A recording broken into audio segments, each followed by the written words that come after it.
আসসালামু আলাইকুম ভিউয়ার্স, কেমন আছেন? আশা করি সবাই ভালো আছেন।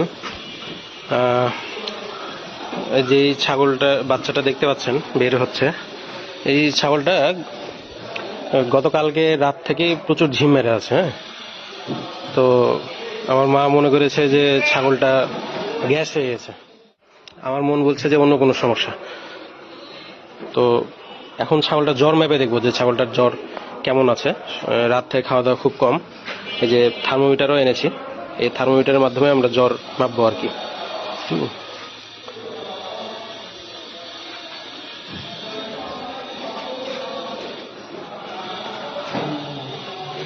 ছাগলটা গতকালকে থেকে রুচি খুবই কম, খাওয়া দাওয়া তেমন কোনো কিছু করছে না, চিল্লাচিল্লি করছে না। অথচ আমাদের খামারের ভিতরে এই ছাগলটা প্রচুর লাফালাফি করে, অনেক প্রাণবন্ত একটা ছাগল।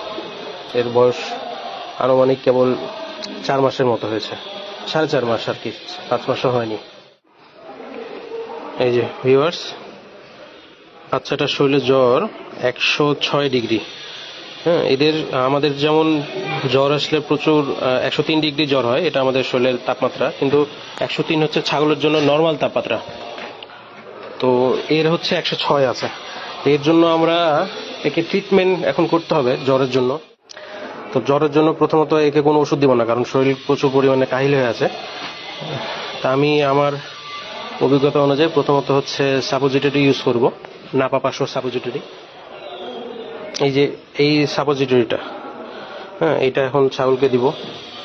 এটা এগুলোর কোনো সাইড ইফেক্ট নাই। একটা ছাগল যদি প্রথমের দিকে কাহিল থাকে, তাহলে কাহিল অবস্থায় যদি অ্যান্টিবায়োটিক দিয়ে দিই বা ইনজেকশন দিয়ে দিই, তাহলে এদের ক্ষতি হয়ে যেতে পারে, ভয় লাগে আর কি।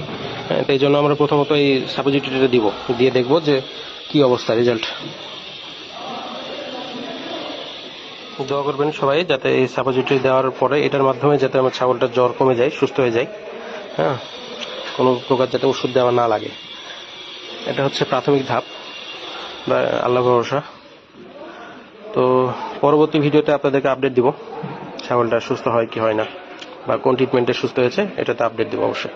আল্লাহ হাফেজ, দেখা হবে পরবর্তী ভিডিওতে।